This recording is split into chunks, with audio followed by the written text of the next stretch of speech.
Hey guys, this is Andrew with rockclass101.com, and in this week's ukulele lesson, we're going to be learning a beautiful classical piece by Ferdinando Carulli. Now, he was an amazing classical guitarist, and a lot of his work translates to the ukulele beautifully.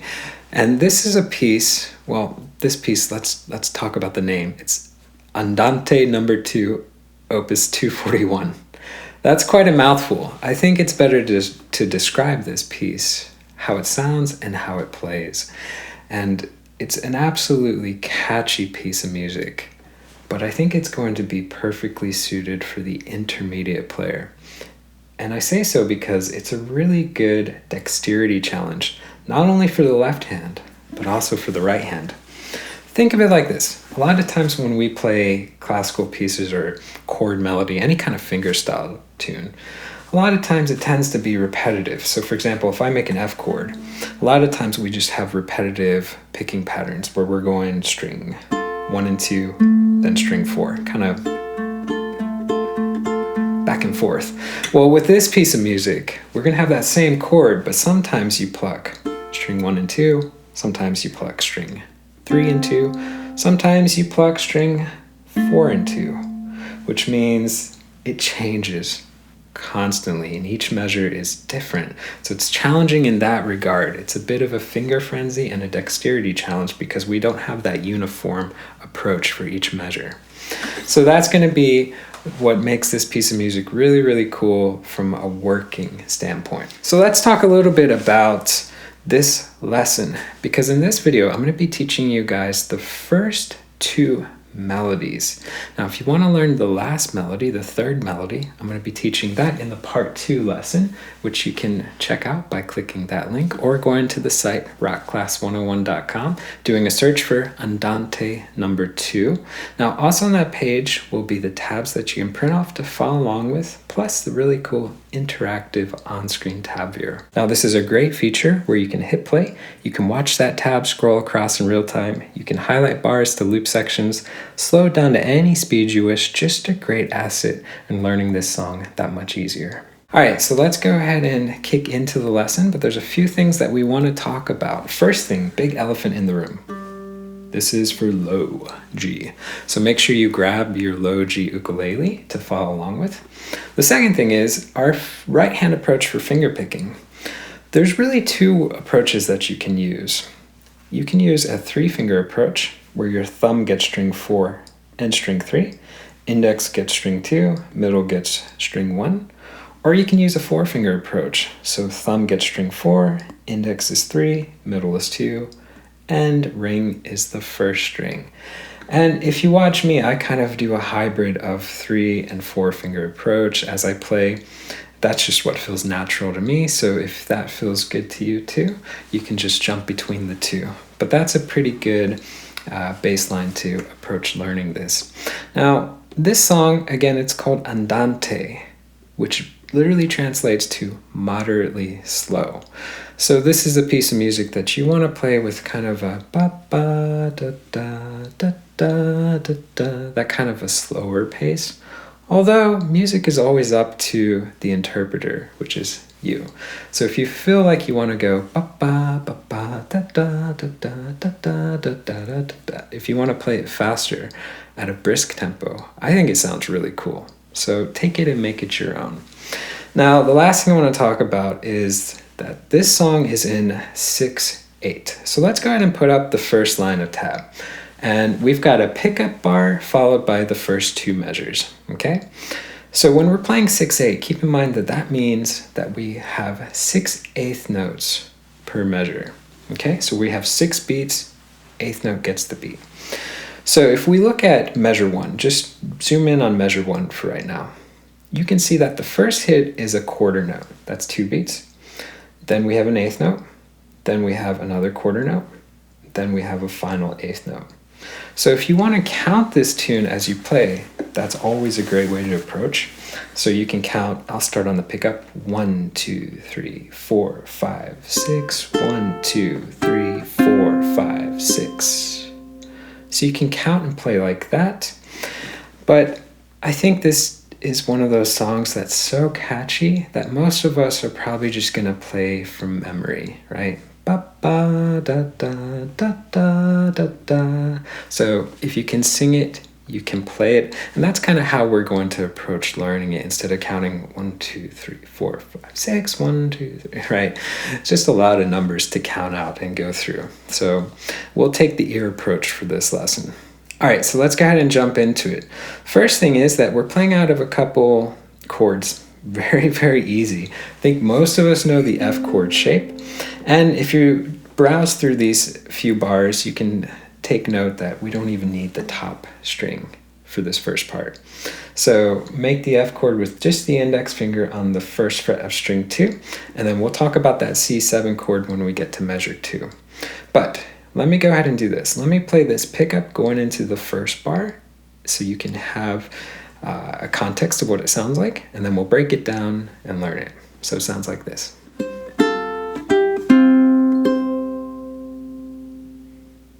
Okay, so that's a good gist of what it sounds like.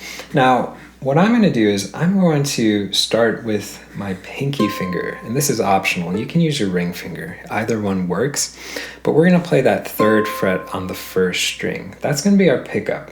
And I guess I lied. Let's count into this first hit.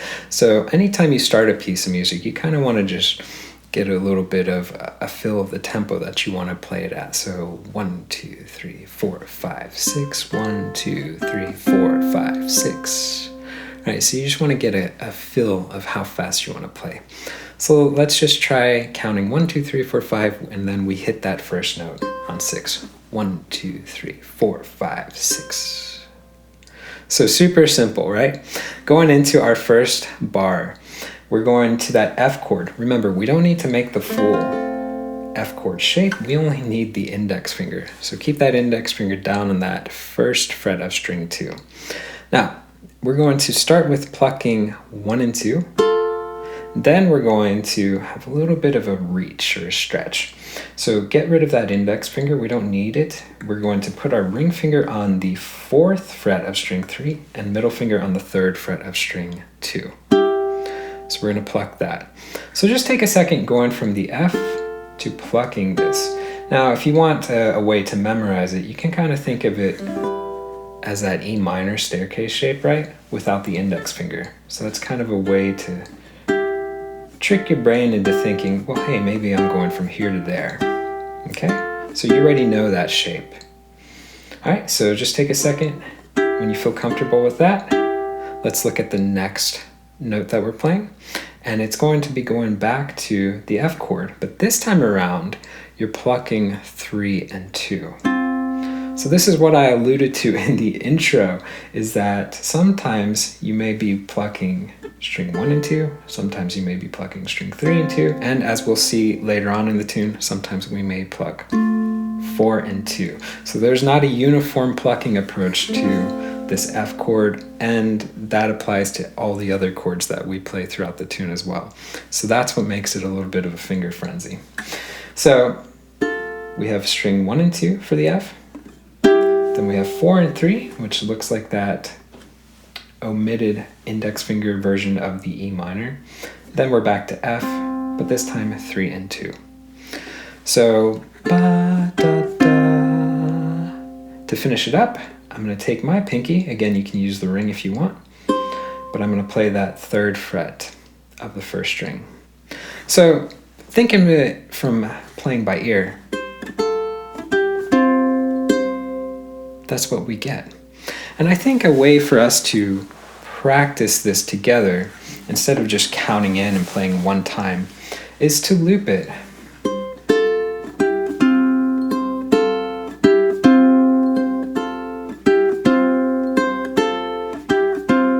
So I'm going to play it once, and then I want you to play 2 times with me. So get that tempo stuck in your head, and then come in on the 2nd time.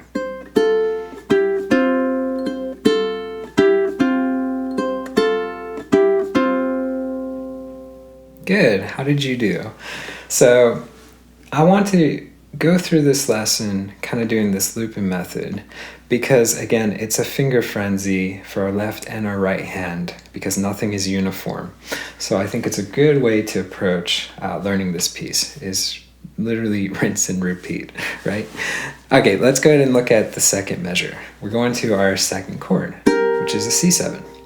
So think of the basic C7, right? It's just your index finger on that first fret of string 1. We're going to vary it up a little bit, so add our ring finger to the 3rd fret of string 2. So pluck those two, first and second, go back to the F, and we're going to pluck 1 and 2.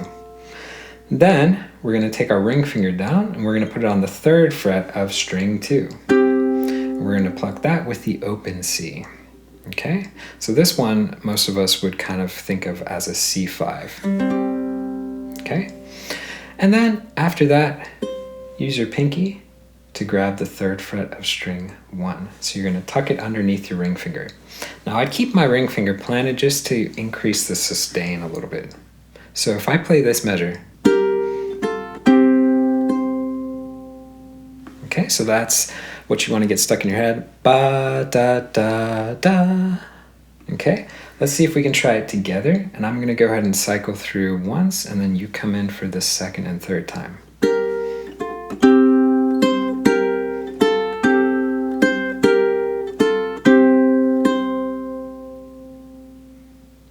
Cool. So not too hard. Now let's see if we can try these first couple bars. And I'll start us on the pickup, and then you come in on the 2nd time through. So we have 1, 2, 3, 4, 5.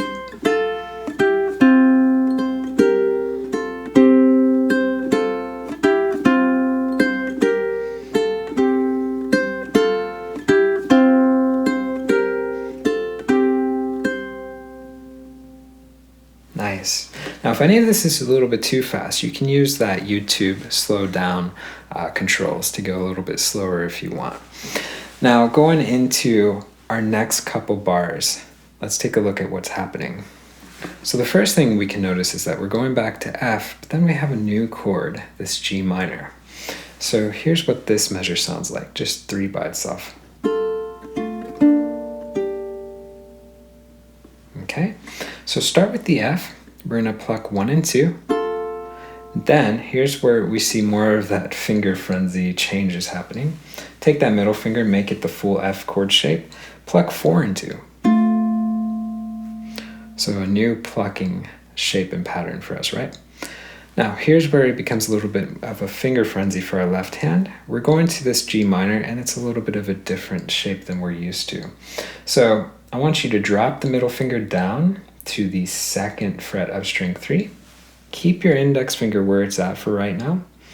Take your ring finger, put it up on the 3rd fret of string 4, and then take your pinky, put it on the 3rd fret of string 2. So I've got 3, 2, 3, but at the same time I've got my index finger planted. It has not lifted up yet. So this is our G minor shape. So you want to just take a second and get this shape memorized. You also want to practice the transition going into this shape. So starting from F, pluck 1 and 2, then put the middle finger down, 4 and 2, then drop the middle finger down, put the ring down on the 3rd fret, pluck. Notice that my index finger hasn't lifted up. Then my pinky goes down on the 3rd fret of string 2. So watch my left hand again. So that's the motion that you want to go in. So 1 and 2, 4 and 2, flip flop, 3 and 2, keep the index planted, pinky goes down.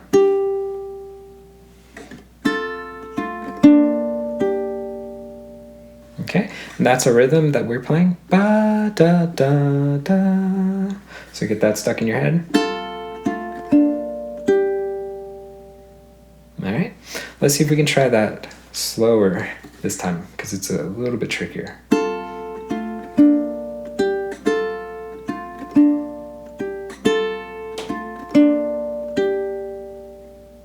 Good.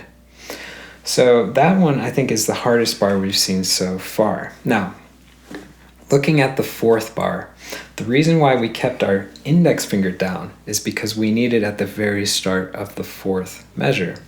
So at the very start of the fourth measure, you're literally going to lift these three fingers that you added on to at the end of the third measure. You're going to lift that up and go back to your index, which has been planted the entire time. And it sounds like that. So this one starts with 3/8 notes. 1, 2, 3, 1, 2, 3. Right? So let me count into 6. 1, 2, 3, 4, 5, 6.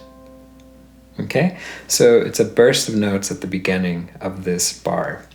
So we're going to go ahead and start with 3 and 2 together. And what I like to do is just strum this hit. So sometimes if you want to change up the sound, instead of plucking, you can just do a strum, and that gives you a little bit of a different color to the notes. So optional, up to you if you want to try that. But 3 and 2 together, open A, take the ring, put it on the 3rd fret of string 2, and then we're going to lift up, play 3 and 2 open, then drop down with the ring, and play the 3rd fret of the 1st string. So this measure is super easy compared to the last one. So again, sounds like this. Okay, let's see if we can try that one together.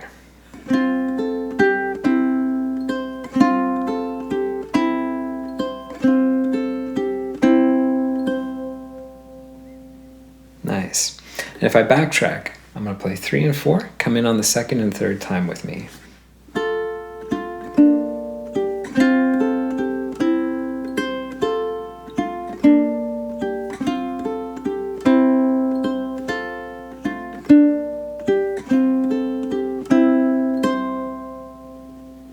Cool. So far, we're halfway through this first A melody, and if I cycle through those 4 bars, this is what it sounds like.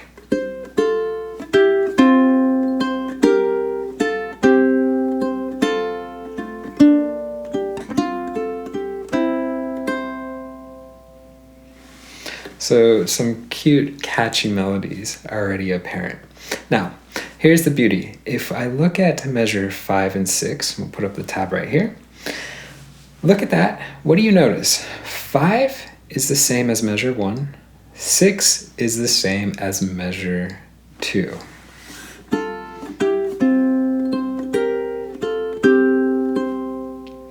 So we literally play everything 100% identical to those first 2 bars. So let's skip over 5 and 6, and let's look at measure 7 and 8. So 7 and 8 is going to sound like this.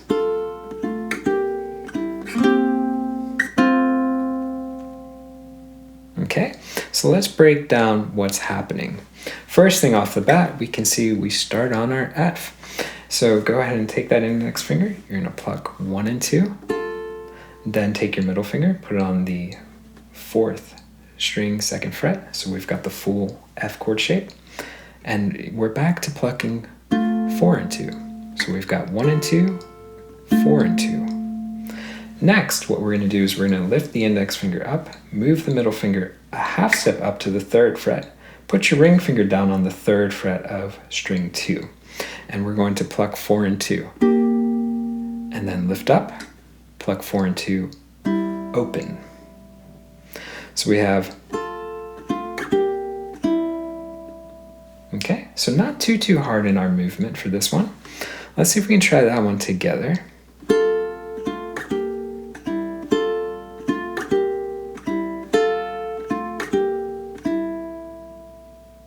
So not too bad.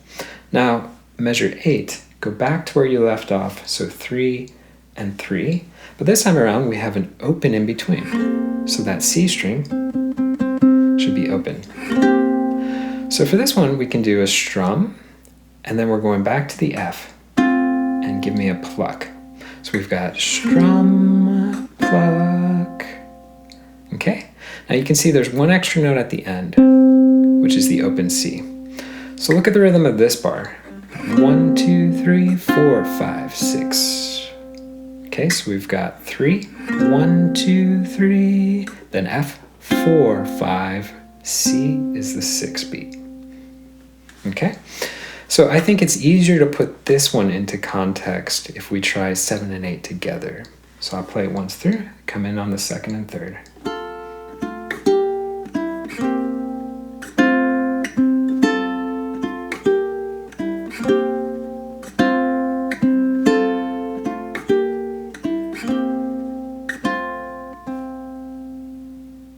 Nice.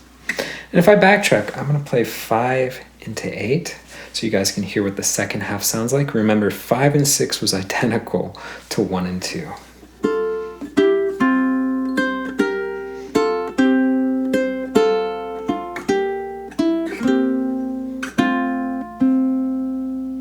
And if I backtrack 1 through 8 plus the pickup, I get this.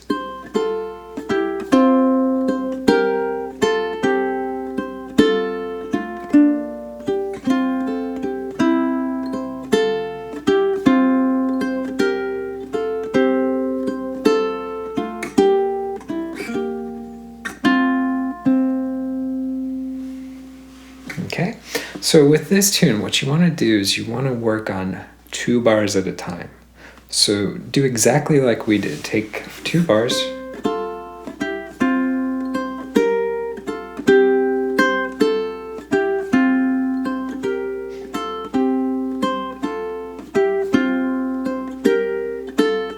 and just literally repeat it, loop and repeat, at least 3-4 times, and that really helps to ingrain the muscle memory for what your left hand's doing and what your right hand's doing. And I don't want to be a repeating broken record, but what makes this tune challenging is that it changes, and you've noticed that because we're 8 bars in now. You know, sometimes you pluck these 1st and 2nd, sometimes you pluck 3 and 2, sometimes you pluck 4 and 2, right? They're all out of the F chord, but there's no uniformity, right? We don't have something like that. So that's what makes it tricky, and that's kind of why we're going through this tune, repeating the 2 bars a few times as we do the play-alongs. So use that approach on your own, and when you feel comfortable with 1 and 2, do it with bar 3 and 4, then go back and do 1 through 4, and you can loop those. So try that. Don't try going 1 through 8 all at the get-go. It's much, much easier if you just take a couple at a time. All right, so going into melody B. So melody B is a bit of a continuation of melody A in kind of the tonality, right? This real happy kind of sound. So let me play the first couple of melody B, and then we'll break it down in learning.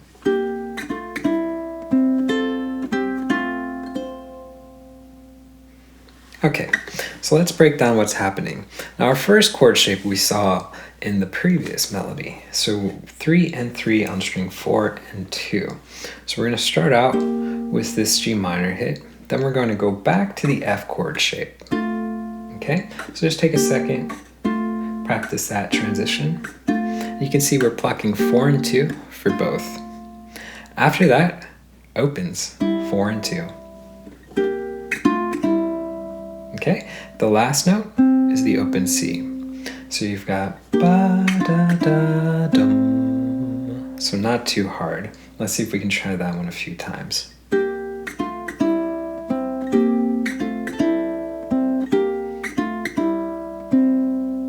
Nice. Going into measure 10, it's going to sound like this. So this one, I find myself always seemingly wanting to play exactly like we did measure 1 and measure 5. But if you look at it, it's slightly different than measure 1 and measure 5, right? You can see it starts the same. We have the F plucking string 1 and 2. Then we're going to kind of that C5 shape, right? Open C and ring on the 3rd fret of string 2. But then it goes to F again, 4 and 2, and then 3rd fret of string 1. So it's got the same sound as measure 1, but the playing is slightly altered, slight variation. And this is a really good example of why looping is great, because as I was playing and practicing this song, I was always playing this 10th measure identical to measure 1, which is technically incorrect to do.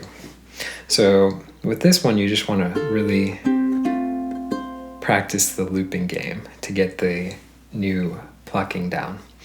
Okay, so again, we start with 1 and 2, then keep that index finger planted, ring finger goes on the 3rd fret of string 2, hit that with the open C, then lift the ring finger up, go down to make it the full F chord with the middle finger, pluck 4 and 2, and then pinky on the 3rd fret of string 1.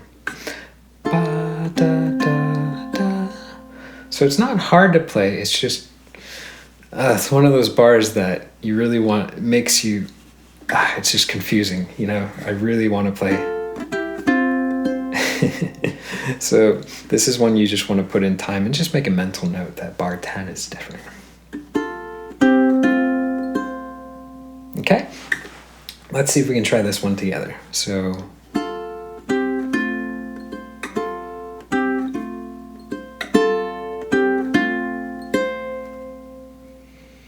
all right, and 9 and 10 together.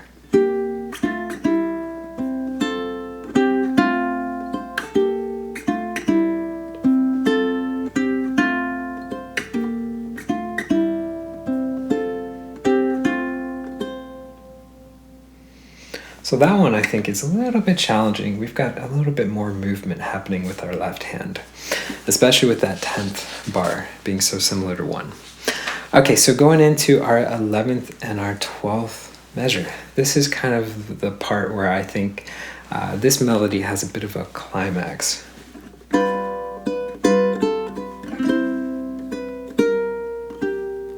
And then it resolves back to what happens over the next 4 bars, but we'll keep that thought in mind. But we have a new chord, a G7, but this time around, just like the F chord a lot of times, we don't have to make the full chord shape. Instead, what we have to do is just take our index finger, put it back on that 1st fret just like the F chord, and then your middle finger goes on the 2nd fret of string 1. So we're going to ignore string 3. Try not to hit it because it'll sound really clashy. Right? It'll be a little out there. Sounds cool, but doesn't really work in the context of the music. So when you're plucking this first hit, pluck 4, 2, and 1. Okay? So just take a moment, get used to that G7 chord shape, and let's go ahead and pluck 4, 2, and 1. Then we're going to pluck it again, but this time just 2 and 1. So we've got 4, 2, and 1, 2 and 1, and then again 4, 2, and 1. Then lift your middle finger up, play the open A, put it back down, play the 2nd fret. So together you have, okay, let's see if we can try that. It's not super hard.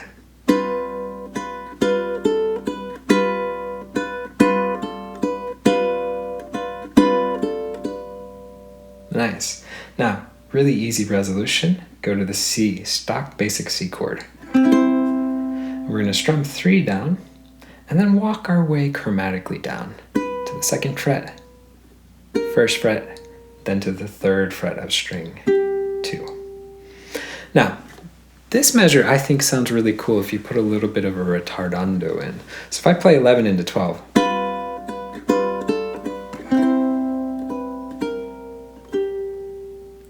it just sounds really, really cool to put a retardando there to kind of just add some emotion to the music. And to give you more of a context, if I play from 9 into 12, I'm going to keep the tempo steady for 9, 10, 11, and then in 12 I'm going to do a little bit of a slowdown. So it sounds like this.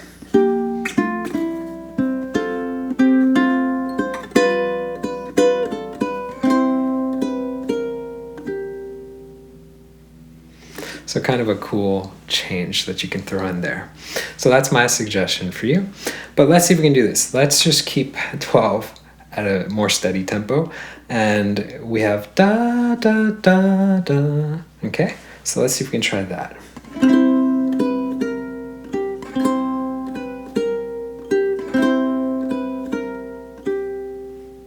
So that measure I think is just super easy, but it sounds really cool.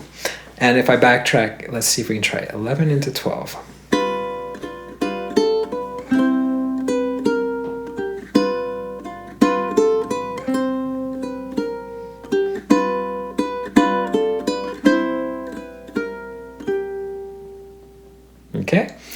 And again, let me just play 9 to 12 just for demonstration for y'all. And again, I'm going to put a little bit of a slow down in 12.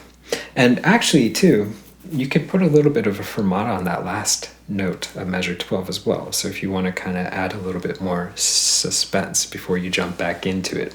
So here's what I'll do. I'll play 9 through 12 and then I'll go back into 13 and 14. And you can hear a ritardando in 12, fermata on the last note to add a little bit of suspense, and then we kick back into a more steady tempo. Okay? So it sounds like this.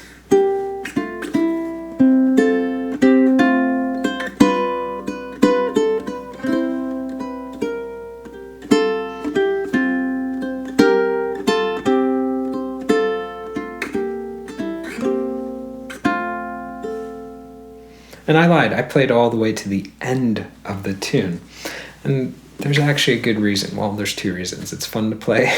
But secondly, if we pull up the tab for measure 13 and 14,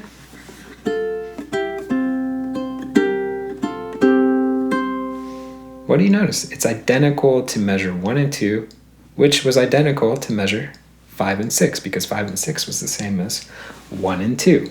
So you know how to play that. And then if we look at the next two, so 15 and 16, you're going to notice something else.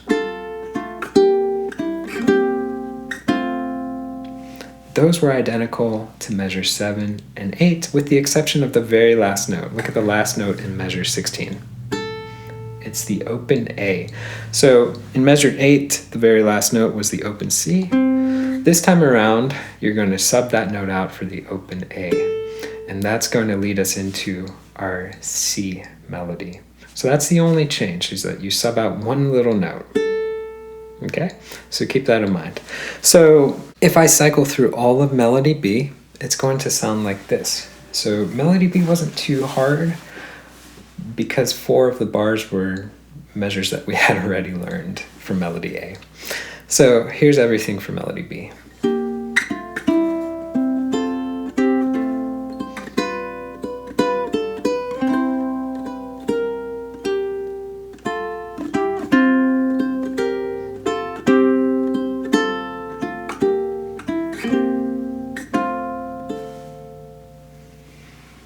Okay, that time around I put a way bigger fermata on that last note of measure 12. So again, every time you play this music, you can interpret it different ways. You don't have to play it the same way twice, and that's what makes music fun. So guys, that's everything for this lesson. We learned the entire A melody and the B melody. In our part 2 lesson, we're going to learn the C melody, which is a lot of fun because the tonality changes for the C melody. We have this really happy A and B, and then for our C melody, we're going to go into a more minor kind of sad sound. So it's a nice change of pace for the C melody.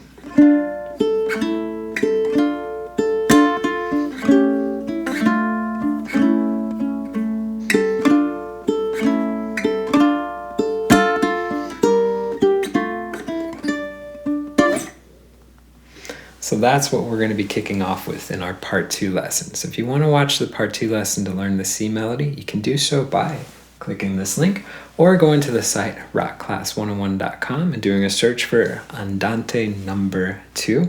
Now don't forget, on that page were the tabs that you can print off to keep for your records, plus the really cool interactive on-screen tab viewer. So you can literally hit play, you can watch that tab scroll across in real time. You can highlight bars to loop sections, slow it down to any speed you wish. Just a great asset in learning this song that much easier. All right, guys, so I hope you enjoyed this lesson, and I will see you in the part 2 one. Take care.